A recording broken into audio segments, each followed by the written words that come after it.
Yan, Gay. So you're here now to perform po for this event? Yes po. Anong kakantahin natin? Original songs po ba? I have to sing 4 songs. Well, may OPM.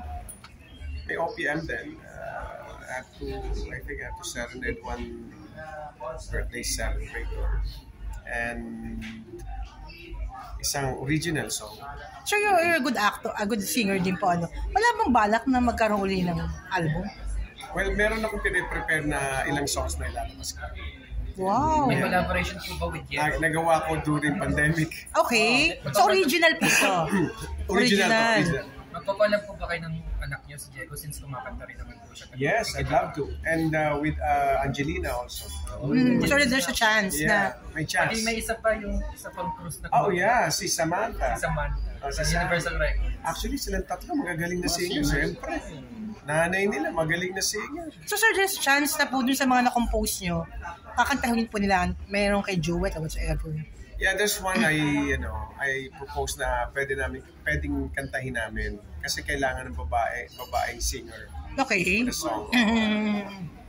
So, okay. Nagpo-produce din po kayo ng movie kasi parang narinig ko, plano yung calling yata si Diego.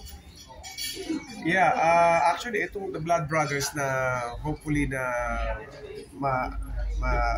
mabilang sa Metro Manila Film Festival this 2023. Yeah, we produce it together with my friend Ronald Adaman, the one who authored the book, The Blood Brothers. Okay. So, yun. We're planning to do a movie, yes, with Diego, pero an action drama. Na kayo po dalawang bida. Kami dalawa yung bida. Pero nagsama na po kayo, di ba yung kay Mark? Yung Made in Malacanang. Ako na. Ano po ang update? Ha? Ano pong update? Update for the third? For the trilogy? Next year daw. Siguro sure na po yun. Apparently next year. Yung third part. Third installment. Ano po yung story niyo po with Diego? Ha? Ano po yung story niyo po with Diego? Well, it's a drama action drama yun Action drama na ako rin na sumulat. So when is your plan? Parang ano po, may definite date po ba tayo? Next year po ba gagawin? Next year. Next year. Ang plano ko, first quarter of next year kami na ilabas namin. So sir, how you, paano masabi nyo kay Diego as an actor? Hindi nakatrabaho nyo? I was flabbergasted. Doon muna kami magsama sa Made in Malacanang. Sabi ko, galing na artista na itong anak ko. Okay. Kasi from the first day nung bago siyang sumali sa pag-arte, ako yung isa sa mga mag-aral ka muna mag-Tagalog. Remember na Tagalog? Ako, if you're in my shoes, you will do the same. Aral ka muna mag-Tagalog. Pero excited siya. Yun yung passion niya. We have the same passion. So I cannot blame her also. Can't blame him also. Sir, since you mentioned po kanina yung si Diego nga po, na very open naman po siya na meron na po siyang baby at kayo po ay lolo na ngayon, And pinayuhan nyo nga po siya na maging hands-on dad. Tama po ba? Yes. Dapat. Kasi, it's another career to be a hands-on dad. Hindi madaling gawin yan po. Kaya para sa mga nanonood na maging tatay, hindi po simpleng bagay yan. Kasi masarap yan pero habang lumalaki. Kaya kailangan i-cherish nyo yan. Dahil pag naging 12 years old na yan, ibang tao na yan. Responsibility. Ibang responsibilidad nyo yung pagpapaaral para papatapos nyo ng college. May sarili na silang Dapat, because there's no substitute for education. Pero sir, kamusta po siya? Kasi ngayon hindi po siya active ngayon sa showbiz. Ano po? Kamusta po? He is active in okay. Pero how is he as a father po right now? Nagkukwento ba siya sa inyo bilang tatay? How excited he is? Yes, lagi nagpapadala ng pictures, video na nag-aalaga siya, nagpapatulog siya ng bata. At ang cute-cute naman ng apo ko. Nakakatuwa naman si Hailey. So far, paano ba yung mga nakita niyong pagbabago kay Diego ngayon? Ngayon tatay na po siya. Well, naging alam mo yun, yung ayaw nang lumabas pag gabi na, yung gusto nang umuwi ka. Okay. Nakakatuwa, di ba? Nakakatuwa. Nagkakaroon siya ng discipline when it comes to time. Okay. Well, sa una nangyayari doon, nakakatulog na rin siya ng maaga, di ba? Nabago yung buhay niya, ano? Nalalayo siya sa anumang trouble sa labas. Basta yan. Pag sabi yung, di ba, sa gabi, I'm not saying that he is a troublesome person. Hindi pa siya gumigimik ka. Oo. Iwas na yun, iwas na. Yung pahinga ng tao, from 10 p.m. to 4 a.m., nakukuha niya magpahinga ng ganong oras. Yun ang perfect time to yung pagpapahinga ng tao. Pero sir, masasabi yung mas nagka-direction ngayon. Mas nagkaroon siya ng yes. focus. Yeah, that's the right phrase there. Nagkaroon siya ng mas maayos na direction. Inspirations. Oo. Sa karir niya, Sa buhay niya. buhay niya, sa lahat. Because of, talagang lumalabas na yung apo ko ay talagang blessing sa kanya. Yeah, so I'm so happy. I'm so happy for him. I'm so proud. Sir, I don't know kung sinong anak po niyo kay Sunshine ng graduate. Tama po ba ako? Yung mga picture, Si Angelina. Oo nga po. Pero ngayon, college siya, hindi pa siya mag-graduate. College siya ngayon at malapit na rin mag-graduate. Sa Lasal. At nakakatawa, sir, no? Kasi parang kung ano man nangyari before, naging maayos sa po lahat ngayon kay Sunshine. Yes, Mga picture siya together. Only a great Oo. God can do that. Napaka-talented po talaga ng mga anak ko, lalo na po yung mga girls. Isa rin po yung mga girls. Oo. Talino lahat sila. Galing. Tapos, yun nga, yung talent nila, marunong umarte, marunong kumanta. Yes, nakuha sa magulang. Pumapasok na rin po sa pag-work si Angelina. Cannot blame her. Nandun po siya sa pag-asa. She has the passion to do it. They're all artists. Nagpipinta rin nga yun. Nakuha niya yun. Talent niya sa ganun, di po ba, sir? She's also a painter. But ano muna gusto ko magpasalamat dito sa itong charity rock for charity for a cause na show na ito. I'd like to thank una si Josie Garcia na sa overall general manager nitong show. Siya ay nagsama sa akin dito. I'd like to thank her for inviting me over to be part of this. It is really a great opportunity for me. Privilege for me to help other people, lalo ni mga kabataan.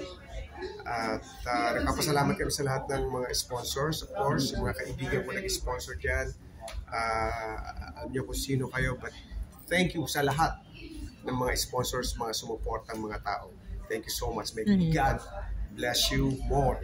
At siya na po mag-bless sa inyo na mas marami pa. Siya na magbabalik sa inyo. But it will go a long way itong tulong na binigay niyo po sa akin. Maraming po salamat. Paano kayo naging connected kay Miss Josie? I met her one day. Isang meeting ko na I just met her. At nakita ko naman yung kindness ng puso niya. Kita ko ba? Sabi ko, okay na tao ito. Mabait na tao.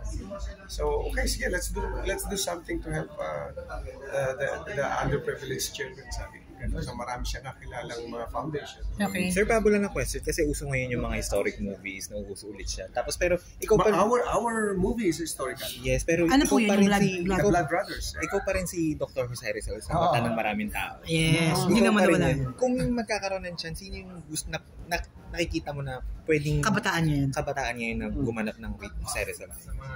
Jose Rizal. Yung mga artista ngayon. Kasi ikaw pa rin, hindi pa rin po siya nabubura. Si Jake. Alam mo ba, guys, nakita ko si J.M. De Guzman. Actually, totoo naman. Totoo naman.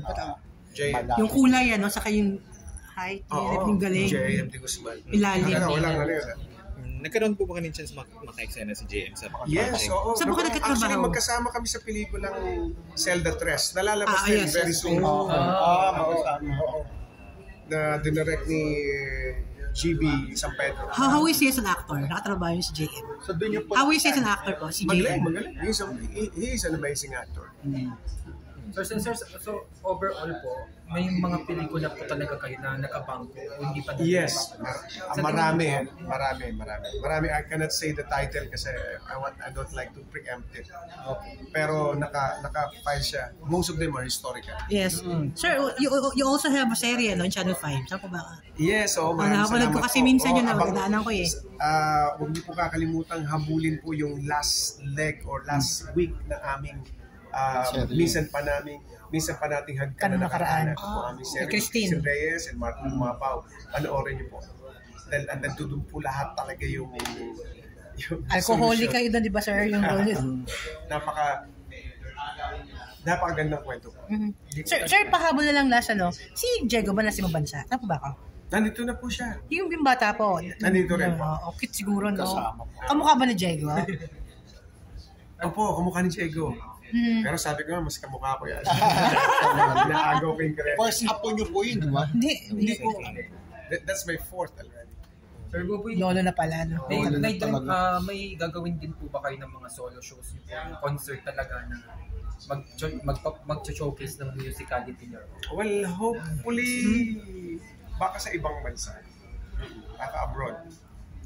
What I'm planning to do kasi, meron kasing invitation sa amin sa abroad. Ako at saka si Sunshine. Wow. Show. So ano nga siya, inaabangan ng mga tao, Parang Gabi Sharon, Parang Gabi Sharon. Parang Gabi Sharon. Cesar Sunshine, di ba? Oo. Gabi Sharon sa Sunshine. Kumain na si Miss Sunshine. Pumayag na eh. Sabi ko, gusto ko, may show na. At saka movie, we're going yun nga, sir. Tatanungin ko nga are you open doing a project actually, together? meron ng proposal. Oh, that's good. Yes. Are you excited for that? Yeah, excited. Excited kami. Pareho, excited kami. Alam mo po ng mga kids. Hindi ko lang masabi yung title tsaka but you're gonna like it. Pero sir, maganda yun. nakakaloka, no? Action po. No. Bongga. Sana mag-cover niyo. Sir, ikaw ba? Sir, with Drama D. Okay. Drama D. First time yun, sir. Oo, together ngayon. First time. Together, oo. Hindi ko kami. Bullet kasi ang bullet. Hindi. Bullet. Siya yung leading sa bullet. Pero itong Drama D. First time. Oo, first time na hindi action. Parang kasama kami action. Parang Maricel Cesar, di ba? Yung movie niya dati, kaya Sir, ikaw ba? With all those things happened before, hindi ka pa makapaniwalang, wow, everything is part of us. Ang ganda na ngayon ng nangyayari. Sabi ko nga, only a great God in heaven can do that. But everything that what has happened in the past, hindi ka magiging ikaw today without that.